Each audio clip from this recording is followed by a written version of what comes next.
Haleluya, salam saudaraku. Berjumpa kembali dalam program Jalan Kehidupan. Masih dalam segmen Sapa Jemaat di Rumah, kita akan bersaat teduh bersama-sama agar sepanjang hari yang akan kita lalui hari ini sungguh menjadi hari yang menyenangkan dan diberkati oleh Tuhan. Mari kita berdoa. Bapa, kami rindu lawatan-Mu melawat kami. Dan biarlah firman yang sebentar kami renungkan boleh menjadi rema yang akan menuntun sepanjang hari ini untuk kami mentaati kehendak-Mu. Berfirmanlah, kami siap diberkati. Dalam nama Yesus. Haleluya. Amin. Firman Tuhan kali ini terambil dari 2 Petrus 3 ayat 18. 2 Petrus 3 ayat 18 berkata, "Tetapi bertumbuhlah dalam kasih karunia dan dalam pengenalan akan Tuhan dan Juru Selamat kita, Yesus Kristus. Baginya kemuliaan sekarang dan sampai selama-lamanya." Saudaraku, setiap kita yang mengaku Yesus Kristus sebagai Tuhan dan Juru Selamat dipanggil bukan hanya untuk diselamatkan, tetapi juga untuk bertumbuh di dalam Dia. Itu artinya kita harus terus-menerus mengalami perubahan-perubahan karakter, perubahan paradigma, perubahan kerohanian, dan pada akhirnya mengalami perubahan perilaku. Yang tadinya sombong diubahkan menjadi rendah hati. Yang tadinya mudah tersinggung menjadi berlapang dada. Yang tadinya tidak suka berdoa menjadi suka berdoa. Yang tadinya tidak suka membaca firman menjadi suka membaca firman. Yang tadinya tidak suka beribadah menjadi suka beribadah. Dan hal-hal lain yang tadinya kurang baik diubahkan menjadi lebih baik lagi di dalam Tuhan. Itulah yang namanya pertumbuhan.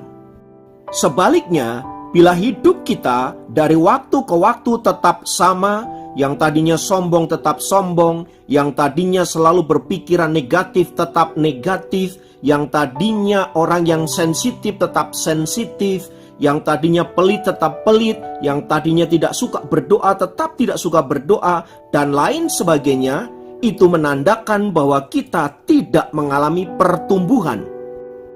Nah, bila kehidupan kita tidak mengalami pertumbuhan, itu artinya kita stagnan, yang ujungnya kita bisa mati oleh karena tidak ada pertumbuhan itu. Secara rohani, iman yang mati adalah iman yang tidak memiliki pengalaman berjalan bersama dengan Tuhan. Ia mungkin adalah orang yang percaya bahwa Tuhan Yesus adalah Tuhan yang penuh kasih, Tuhan yang memberkati, Tuhan yang memberi pemulihan dan kebebasan, tetapi ia tidak mengalami semuanya itu. Artinya, iman dia hanyalah sebatas wacana, sebab ia tidak mengalami apa-apa di dalam Tuhan. Nah, saudaraku, bila kehidupan kekristenan kita seperti ini, maka kita akan menjadi orang-orang yang rugi di dalam Tuhan. Sebab Tuhan menjanjikan berkat-berkat luar biasa bagi anak-anak Tuhan yang hidup di dalam Dia dan mengalami pertumbuhan di dalam Dia. Oleh sebab itu, saudaraku, bila hari-hari ini iman dan kerohanian kita tidak bertumbuh atau sedang mengalami stagnan, mari kita introspeksi diri kita dan mari kita perbaiki hidup kita. Karena itu, saudaraku, firman Tuhan kali ini memberitahu kita agar kita terus mengalami pertumbuhan di dalam kasih karunia dan dalam pengenalan akan Tuhan. Itu artinya saudara dan saya diminta untuk terus belajar mengenal Tuhan secara pribadi melalui kitab suci, melalui kehidupan doa-doa pribadi dan pengalaman-pengalaman berjalan dengan Tuhan. Oleh sebab itu, bila hari-hari ini hidup Anda dibawa oleh Tuhan ke lembah-lembah pergumulan, lembah-lembah air mata, mari kita sadari, bisa jadi Allah sedang membentuk hidup Anda untuk boleh semakin luar biasa di kemudian hari. Kadangkala Sebelum kita sampai ke dalam puncak kehidupan, Tuhan membawa kita ke lembah-lembah pergumulan, agar kita tahu ketika kita ada di atas, kita dapat melihat betapa tangan Tuhan yang dahsyat dan luar biasa itulah yang mengerjakannya bagi kita. Dan ketika kita ada di atas, kita dapat bersyukur betapa luar biasanya perjalanan yang Anda lalui dari lembah-lembah pergumulan, naik dari satu tahap ke tahap berikutnya, naik dari satu tangga ke tangga berikutnya, sampai akhirnya Anda di dalam puncak kehidupan, puncak keberhasilan. Di situ Anda akan tahu bagaimana Tuhan turut bekerja dalam segala perkara yang Anda hadapi untuk mendatangkan kebaikan bagi hidup Anda. Memang saat kita ada dalam lembah-lembah pergumulan, rasanya pahit, rasanya nyeri, rasanya begitu tertekan, dan berbagai-bagai hal yang tidak menyenangkan. Tetapi bukankah dengan cara begitu Anda belajar bergantung kepada Tuhan? Bukankah dengan cara begitu Anda belajar menyerahkan hidup Anda kepada Tuhan? Disinilah saudaraku letak keajaiban Tuhan ketika Tuhan mengizinkan Anda ada dalam pergumulan-pergumulan. Sebab Ia tidak hanya sekedar agar Anda mengenal kuasa dan kasih-Nya, tetapi Anda mengenal Dia secara pribadi dalam kehidupan Anda. Oleh sebab itu saudaraku, mari jangan berhenti ketika kita ada dalam pergumulan dan lembah-lembah air mata. Teruslah naik dan jangan pandang ke bawah lagi, sebab tujuanmu adalah ke puncak gunung, bukan di lembah lagi.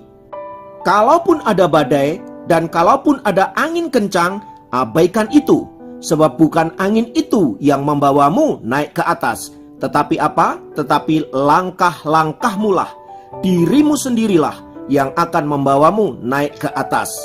Dan ketika kita dibawa oleh Tuhan naik pada posisi puncak, kita dapat melihat dan berkata bahwa sesungguhnya kemuliaan itu adalah miliknya Allah.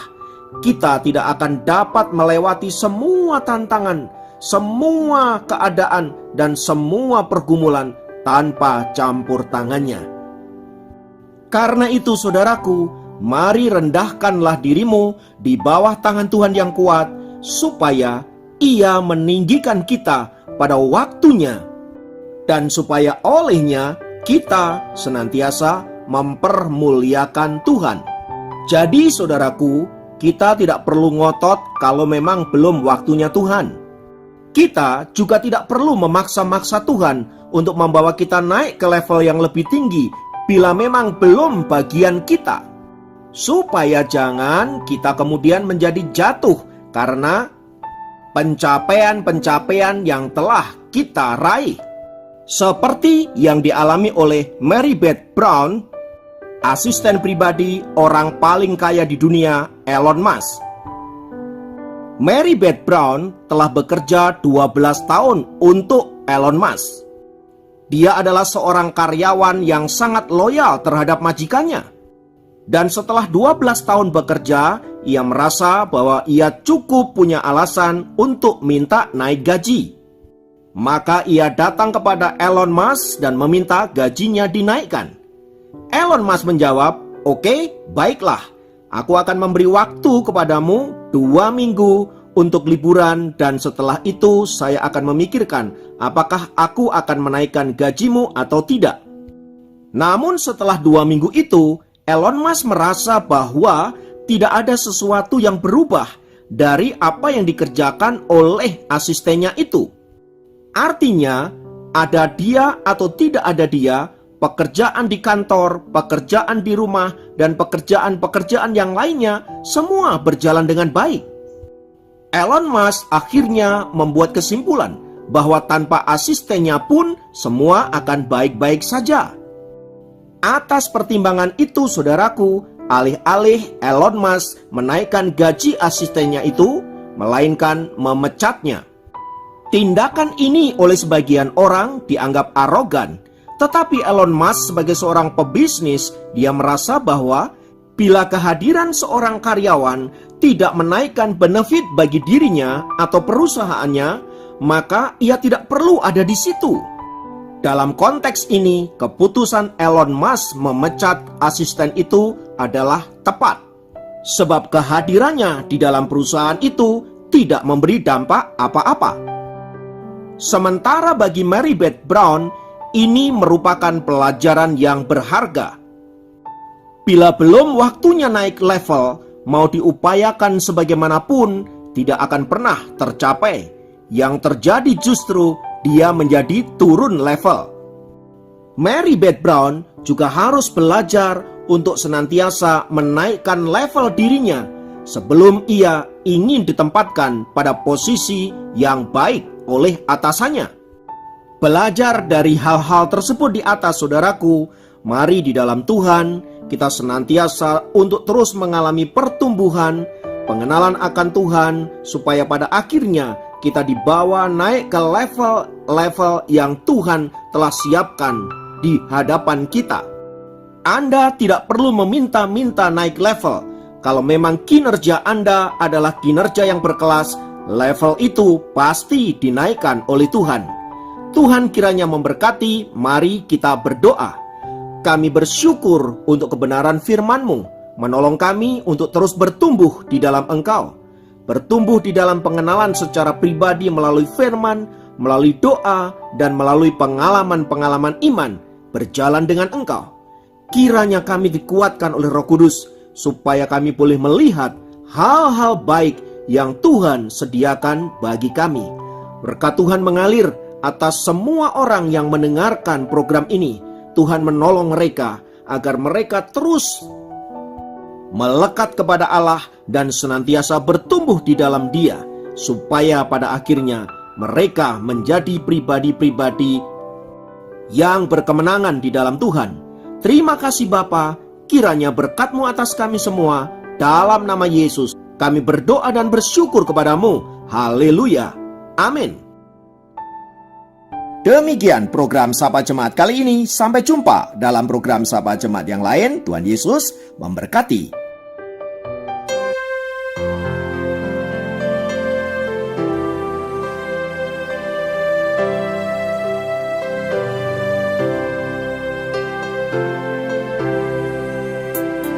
Ya Tuhan, tiap jam ku memerlukan-Mu.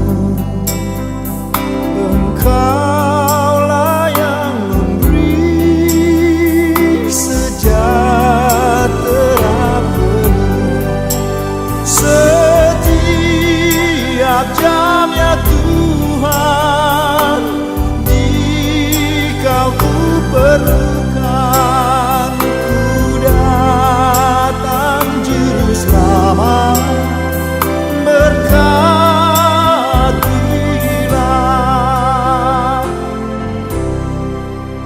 Ya Tuhan, tiap jam di suka dukaku, jikalau Tuhan jauh, percuma hidupku.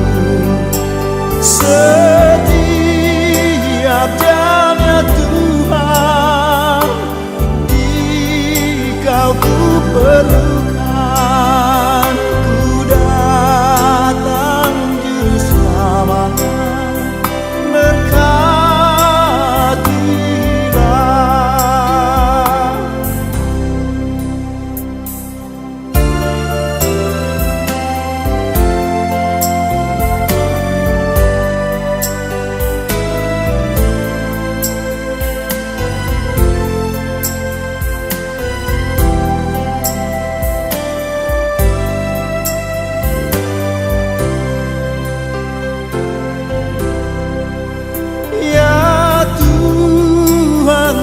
Tiap jam